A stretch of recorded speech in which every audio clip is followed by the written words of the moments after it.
Howdy! Welcome to our Preparing for the Move to Canvas training. This is presented by the Office for Academic Innovation. My name is Isabel Elizalde Elamon, and I'm happy to go through this training with you to kind of get you ready for making the move to Canvas. So I'm going to go ahead and let's share my screen. Okay. So a little bit about this training. This training is more geared to those that already either have an existing course in a LMS or are building a course from scratch. If you're building a brand new course, it's the first time you're teaching in an LMS, we welcome you, and we were going to go through a lot of pedagogy and best practices with course design. We're not going to really get into any Canvas specific or Blackboard or LMS specific tools and how to change or fix them. We're going to be talking more about the overall structure of our course. The reason why we decided to do this training is this is the perfect time in this this LMS transition is the perfect time for us to be able to really evaluate our course design, right? Sometimes we have courses that we've inherited from other faculty. We don't really know everything that's in there. Or sometimes we just have to teach a course tomorrow, so we just get something in online. So this is really giving you that chance to evaluate whether or not you have a good course design structure and how you can improve upon it to move into Canvas, so the Canvas can be the best possible course you can have for the students. So let's go into this. So a little bit of housekeeping. If you have any questions for us, please either come to our office hours or send us an email at aihelp@TAMU.EDU so we can answer your questions if you have anything regarding this training. But ultimately, we won't be going through Canvas. You don't have to log in to Canvas for this session, but you may need to log into your existing courses as necessary, and we're going to kind of give you those pointers as we go along. But the first thing I want to show, and I'll kind of highlight for you all, is our LMS.TAMU.EDU website. We've created this resource for you as a way to get started and really go through the digital learning environment that we have created using Canvas. So on this website, we have information like on making the move. So this is going to be a place where you go if you're going to be moving from Blackboard to Canvas, and kind of some of those pointers and tips of what you can do to prepare for that. Catching the wave, so catching the wave is going to be more on our training opportunities and what you can do to get started with Canvas. Tools, this area is going to go into the current integrations and tools we have integrated into Canvas right now, and things that will be integrated in the future. The new home for Keep Teaching and Keep Learning session materials. So we created these materials during the pandemic for COVID-19, and we've kind of now reorganized them to be more agnostic of the pandemics, and so now this is their new homes. And then training and support, more than likely this is how you found this training session, but please come to our website to get an up-to-date training schedule, as well as any of our training offerings that we have. So I'm going to go ahead and let's go on to the next part. So once again, this is going to be an overview of how to evaluate or design a course, either brand new or in an existing learning management system, as you prepare to move to Canvas. We're going to be talking a lot of pedagogy and best practices and things you can do to your course structure design to make the move to Canvas a lot easier, right? So we'll be giving out pointers and tips like that, as well as kind of giving you teasers as to what it looks like in Canvas. So that being said, on our website, we hopefully you would have found our, where you found this training. We also have included the document that we're going to be using a lot throughout this training session, the course design guide. So that's going to look something like this. We will be using and referring to this a lot throughout this session. So we recommend keeping this open and handy to you for you to use as you move along through this training session. So let's get started. First things first. So training outcomes, hopefully by the end of this session, participants will be able to identify some best practices for online course design, including learning objectives and module design. We also hope you will be able to at least start creating a course map to outline modules, learning materials, and assessments, and then create or evaluate a new or existing course by applying the principles from the course design guide. So those are the big chunks of things we're going to do today. You're not going to finish, and we know you're not going to finish by the end of this training session, but keep revisiting this training as you go through your course design guide and reevaluating your course. So ultimately, you cannot hear this enough from us, is that we strongly believe in the benefit of starting from scratch, of building your course from the ground up. The reason for this is it helps you reduce the amount of time you need to reconfigure a course imported from Blackboard. We are very aware that there are some things that are currently in Blackboard that just don't work the same in Canvas or look a little different in Canvas. So this opportunity really gives us the chance to figure that out, learn as we go into our Canvas building, right? It also allows us to rethink the course layout. So maybe there is something that didn't work well, that was out of flow, out of order. Maybe I can now rethink that a little bit further, right? This gives me the chance to do that. It also allows you to rethink some ways for interaction. We know that we were more than likely placed in the spring semester to completely go online immediately, and we didn't have a chance to really think through that interaction. But now that we have that experience of an online, at a distance kind of remote teaching, now we have the ability to think through that interaction and how I want to do these things, right? It also allows us to clear the path for redesigning content types not available in Canvas. So we are very aware that there's some things that are not available in Canvas that were in Blackboard. And then the flip, there are some things that are available in Canvas that weren't in Blackboard. So that really gives us a chance to do this in a very streamlined way to ensure that we're doing the best we can in our Canvas courses. So it is our recommendation to start from scratch. And we kind of go through that as we're leading through this presentation. So first things first, a course map. What is a course map, right? So a course map is going to be kind of similar to the screen, to this image I have on the screen, where it gives an overview of all the components of a course. Think of it like a road map. So if you're on a road trip, you have very specific things you want to hit. You have specific milestones you need to hit on that road trip. That's the same thing as a course map. You have very specific milestones you want to hit, aka your assessments, and you have things to get there. You have paths to get there, like the learning activities, right? So think of it that way. That's what this course map is really going to do for you. And why should we map our course? Well, it allows us to evaluate the course design ultimately, whether it's an existing course or a brand new course. It allows us to see whether or not my students are meeting specific things, what I'm doing to help students meet those specific things, so on and so forth. So we're going to go into this in a little bit. But ultimately, what a course map consists of, and I'll go back to the screen, it's going to consist of certain things like learning outcomes, module learning outcomes, assessments, so any assessments ultimately like summative assessments or formative, typically in the form of learning activities, and then any interaction and instructional materials. So just to show you a course map, in this course design guide on page 3, we have a very simplified version of a course map that we would like in a little bit. You have the chance to start filling out. And we have a sample, and we've done that throughout this entire course design guide, is we have anything that's highlighted in yellow and italicized is things that you can keep as a guidance to help you write out your course design, and then you can remove once you're ready to remove it from this document. But anything that is not in highlight is going to be a sample that we've provided for you. So you have something to build from, right? So in a course map, you will include the week number, maybe a module name, learning materials, and the assessments. And we're going to go into that in a little bit, but just keep in mind this is the one that we have provided for you right now in this course design guide. So learning objectives. Learning objectives are typically presented at the very beginning up front in the course.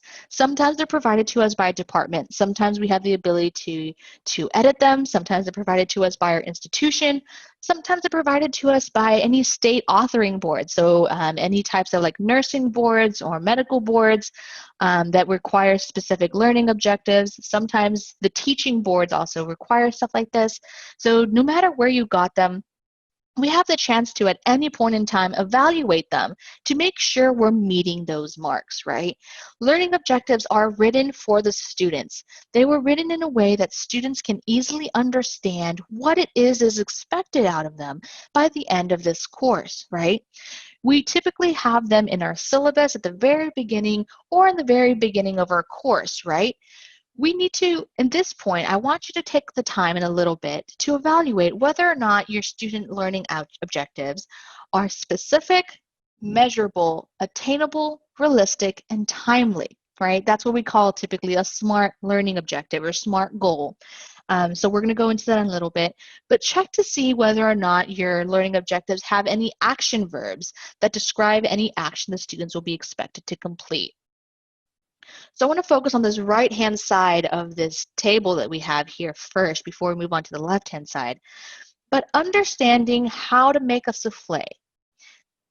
This specific learning objective is not measurable, and the reason for it is the word, I'm going to annotate, is the word understand, right?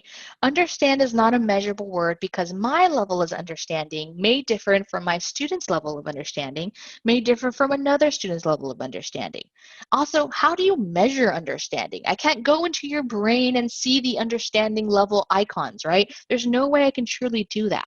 Instead, I can gauge whether or not you truly learned something by demonstrating it or identifying it or recalling it or whatever it is you want to use. Those action verbs are what we call the Bloom's revised taxonomy action verbs. Recommend you taking a look and finding those to see a list of those action verbs and those different domains and making sure you're hitting the marks with the different verbs that you want them to do. Typically, the action verb, so for example, this demonstrate, is going to give a straight path into what it means that the student will actually be doing, right? So if I want them to bake a souffle for me, I can put bake or whatever, but demonstrate means that they will demonstrate the souffle, right? They will show me that they've done it maybe through a video, maybe through a voice narration of some sort, maybe through a whatever it is your subject matter can do through that, right? So demonstrating something, and then that's going to be the ultimate assessment, right? So having that assessment in mind, so having the end in mind, is going to help create these learning objectives to make sure they're measurable. Other not measurable ones become familiar. I can't tell whether or not someone's actually become familiar with because my level of familiarity is different than someone else's level of familiarity, right? So just keeping that in mind. Instead, I want them to describe something, right? I want them to actually, in their own words, describe something. That might be through a discussion post, that might be through an essay, that might be through a voice, like an auditory, verbal way of doing it, however you see fit, right? But making sure the students know what's expected of them, that they'll be able to describe something versus identification or anything like that. Same thing with exploring. Exploring, I can just open the door and explore something. That's not the same thing as me identifying. So really looking through those elements, right? I can't measure whether or not someone learned something accurately, right? So we want to make sure we include a measurable outcome that way. Same thing, and the reason why this one's included of demonstrating improper blood handling in the lab is that really realistic? Is that something we want to measure? Is that attainable for them? Do we really want them to demonstrate improper blood handling? Probably not. We want them to demonstrate proper blood handling, and then we will give those techniques in our learning materials for proper blood handling, right? So that kind of gives us that way of doing that. So that's something that we really recommend doing every single semester if you have the chance of saying, okay, this is my learning objectives for my course, this is my learning objectives for my modules if I have any. Is it accurately telling the students what it is I expect them to do? Describing, is there something that's allowing them to write something out? Identification, is there going to be a quiz of some sort? Whatever that looks like, making sure the verb and the action are tied together, right? So using the course design guide, I'm going to give you all, you can go ahead and try doing this, but I want you to go into your course design guide, so this area, and I want you to kind of look at, start including your course level outcomes. You can probably access these from your syllabus or syllabi. Maybe you have them in your course somewhere. Just copy and paste them and put them here in this area. Or you can also just kind of review them and see, okay, maybe I need to make changes to this one. Maybe I need to discuss this with my department head or my chair or whoever it is that has the ability to see how it is that I'm expected to assess my students within these. So you can, this is an example that you can use for those learning outcomes. We're going to take a pause and then we're going to come back and dive into the next thing. All right, so you were able to hopefully put in your learning outcomes here and kind of evaluate them. If you have any questions within this, please email us or come to our office hours and we're happy to talk about these learning objectives with you. We can do this forever. It's probably one of the most fun things to do because it really helps us decide and think about our course in the long run. What is it that we want our students to do ultimately, right? So the next thing I want to talk about is this concept of module design. There's two different ways that we can think of module design. There's the module design, the technique, so the teaching tool, and then there's going to be module design, this is kind of a teaser, is the modules in Canvas, right? So just keeping that in mind is the Canvas connection within that. But the teaching tool is going to be this concept of chunking our content. Whether or not our content is chunked for students in a manageable way, right? Can a student, by the end of this module, truly grasp this concept, this thing, whatever it is this thing is going to be, right? Typically, and this is the most common form of chunking content in a module, is by chunking it by weeks. That's something that's very common in a face-to-face course and can be easily translated in an online course. So if you're used to that, that's already chunking modules, right? That's already your module structure.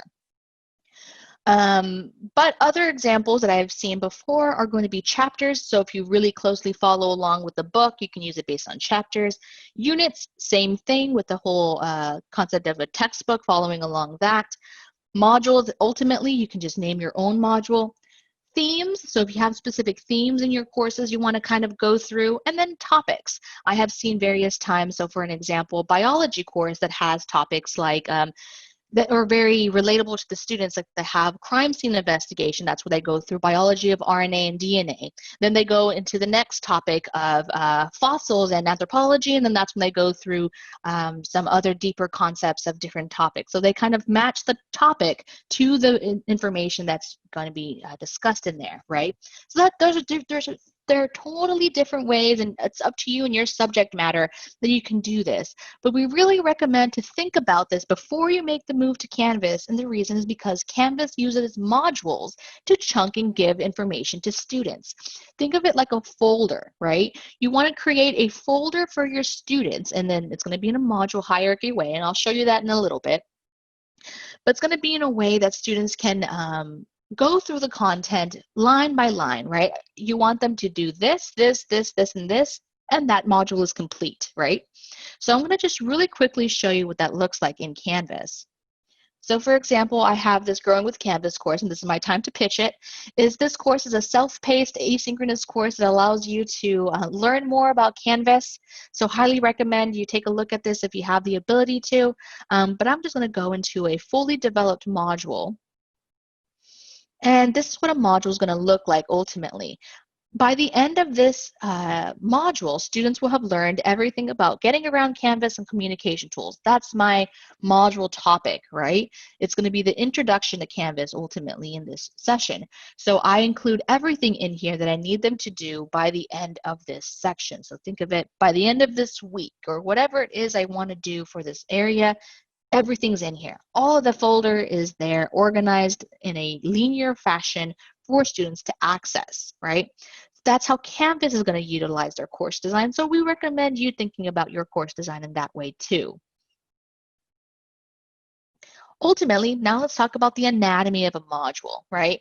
So the anatomy of a module ultimately, so each individual module should at a minimum hopefully have a the module learning outcomes, so learning objectives. So you already have course learning objectives, but now we're going to ask you to create learning objectives for your modules too. So by the end of this week, I expect you to do these concrete, very specific things, right? I expect you to do X, Y, and Z, and this is how they relate back to my course, right? Those are things we recommend doing as well within that, including those. A module overview and introduction. What this looks like is, think of this like the roadmap for the module, right? You want them to be able to do X, Y, and Z by the end of this week, laid out in a very specific way so that students know what's expected of them and students can easily complete what's expected of them, right? Other than that, learning materials, you're going to include anything you consider to be a learning material. So that includes any content such as documents, presentations, videos, articles, whatever that looks like as a learning material or an instructional material. Learning activities are typically things that get you to reinforce that understanding or learning, right? Kind of before you give an assessment, before you ultimately test out of this module, these are the activities that I want you to do to kind of get to that part, get you ready to test out of this module. Typically, that's stuff like discussions or maybe homework problems, maybe a quick assignment, just a reading check or whatever that looks like. And then ultimately, the assessment's going to be the assessment to make sure that they did understand and did complete the full learning objectives you have set through for that module and ultimately for the course. So next, what I'm going to ask you to do is I'm going to ask you to go back to this learning design guide. Now I want you to start thinking about some of these things. In this learning design guide, we've included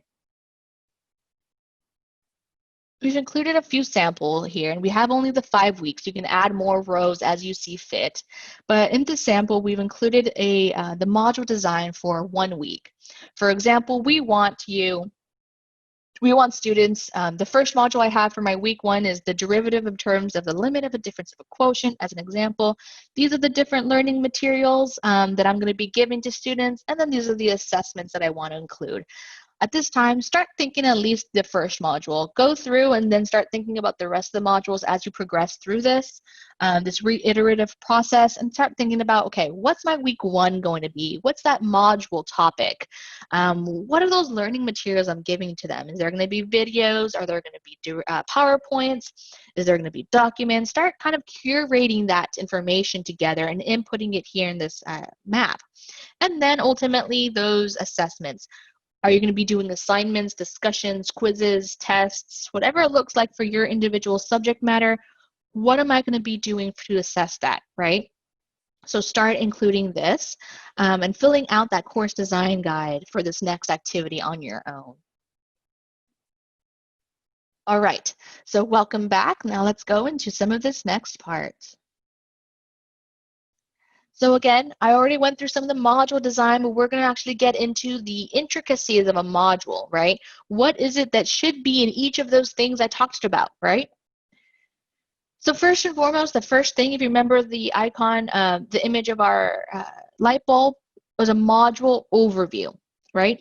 So in a module overview, you typically will include things like an overview, learning objectives, and then a to-do list. So I'm going to show you what that looks like in this course design guide. So in the course design guide, we've included some language that you can do. We recommend, if you have it already in your courses, so if you already have this type of information in your eCampus course, you can copy and paste that into here, or however you see fit, or modify whatever you have in your eCampus course to be reflected of this. But this is what we recommend as considered as best practice for course design. You would include an overview. This typically is like maybe some main ideas, some topics, maybe give special attention to any big things I need to do. Maybe a goal of this module. So we've heard time and time and again that students often see a disconnect between what they're doing in their classes and why it matters, why it's important to them in the long run. Using this will allow them, and putting in that goal will allow them to see ultimately what that looks like in the long run for why they need to be paying attention to this, right? Learning objectives 2, same thing we did earlier. We have a sample here of a module learning objectives, very similar to what we have in the course map area. And then a to-do list. What is it that you want students to do? Try to keep an order, so you'd want to have numbered list of, I want you to review the presentation, then the resources, then read the chapter, then do this, this, this, and this, right? So you can copy and paste this and put this into your eCampus course, or you can copy and paste this and put it into Canvas whenever you're ready, but start drafting out this information. Start thinking about what it is you want to do and have in this area that you will then be able to copy and paste into Canvas whenever you're ready, right? So at this time, I'm going to just pause this for a little second. You can go ahead and draft that language, and then we'll return back. All right, welcome back with that. Hope that was you were able to start inputting your module overview. We're going to go into this next part. So learning materials. Earlier in the course map section of this training, I was talking to you about the curating of learning materials. What does that look like, right? So in this course design guide, we've included some language that you can use. For example, you want to probably use an overview, just like what is it that you, what are these materials going to look like? Any required readings, maybe start linking out, start finding those YouTube videos, start finding those articles, start getting those PDFs in order. Any lecture materials, so anything that you consider to be lectures like videos or PowerPoint presentations, and then ultimately any optional materials like supplemental materials that you hope students look at but are not required for them to look at. You can start adding that information to this course design guide. But before you really get into that, I want to talk to you about the importance of file structure and naming. Time and again, we will complete a document, save it, and immediately upload it into wherever we need to do it. Sometimes that naming scheme might not be indicative of what it really is, or I don't really remember what it was, or maybe I have 16 different versions of the same document. We highly recommend to include a file structure naming convention that is very clear what it is in there, right? What matters to it and why it matters. Maybe even keeping a version history. So sometimes when we teach both summer, fall, and spring, we might have different versions for this course. Maybe we have an honors section that has a specific document that the non-honor students receive, right? All this different naming things is what we recommend to include. Sometimes when we have different versions, sometimes we get that parentheses 1, parentheses 2. Try evaluating the files in your Blackboard eCampus course, so you can go to your content collection and do that, or maybe on your computer if you have copies on there.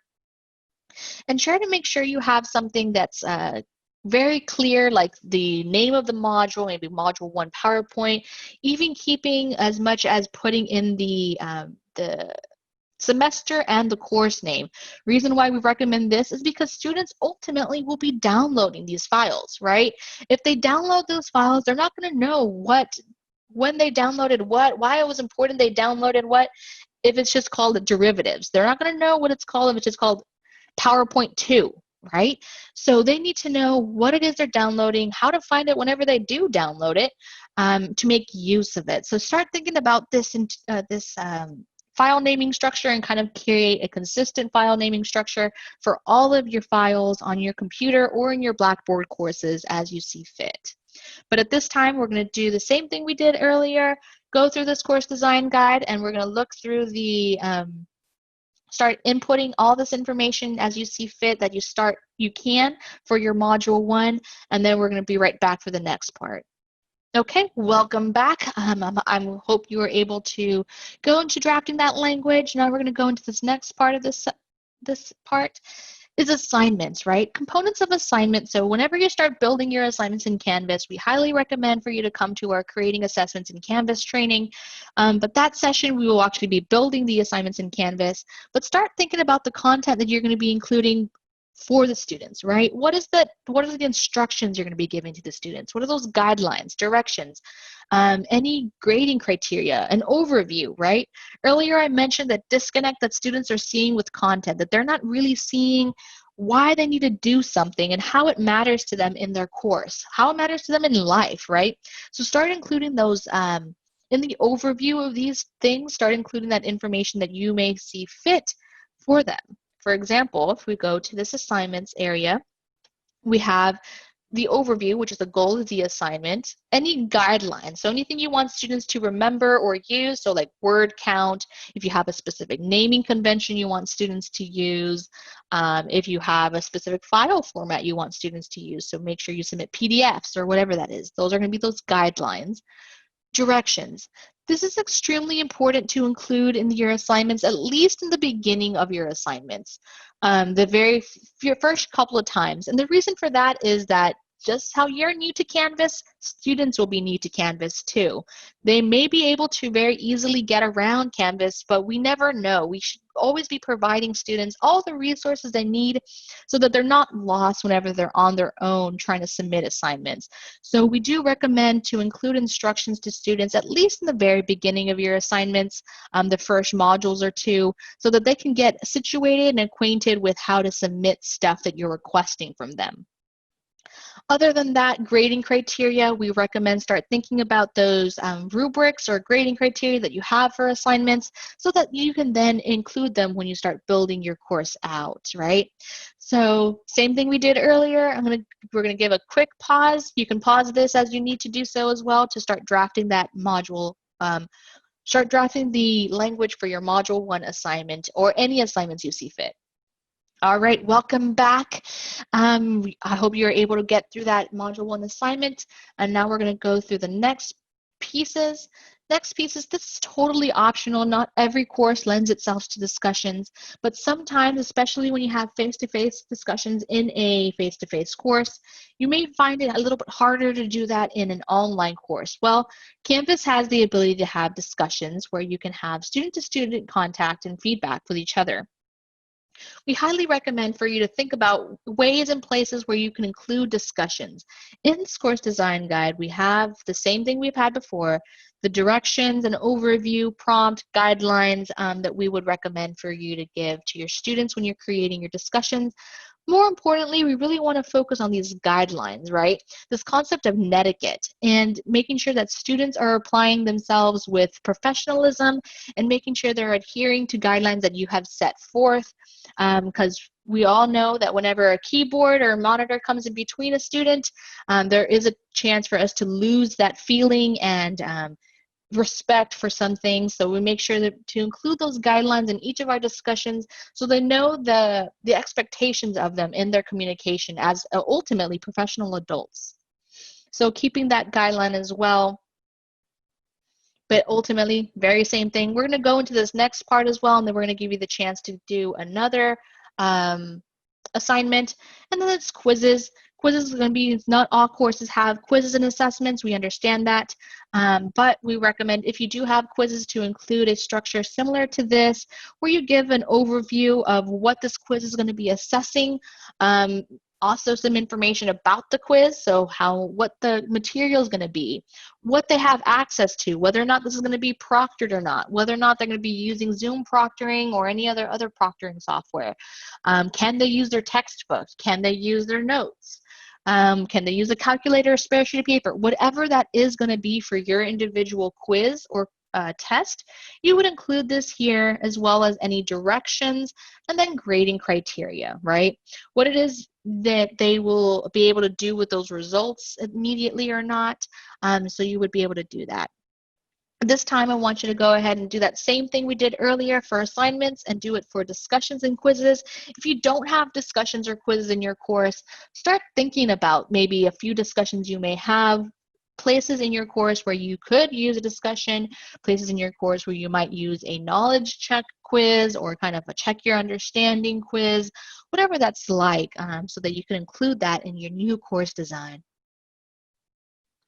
All right, welcome back. So that was the end of the content for you that I have provided for you today. Please revisit this training as you need to do so to kind of think about the things that I talked about with you all, so that you can build out that full course map, either for one of your courses, for each of your courses, however you see fit.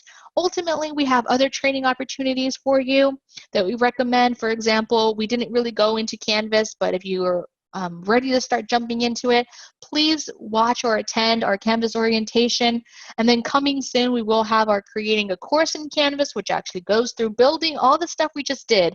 So everything you did right now in this preparing your course, preparing for the move to Canvas, you will be able to copy and paste and start building out your course, building out your assessments, and you'll already be a leg up with your course design if you go through a sequenced module approach of this course and then going through the other sessions as well. So creating a course in Canvas and creating assessments in Canvas will do that, creating courses and creating assessments. So recommend that as well.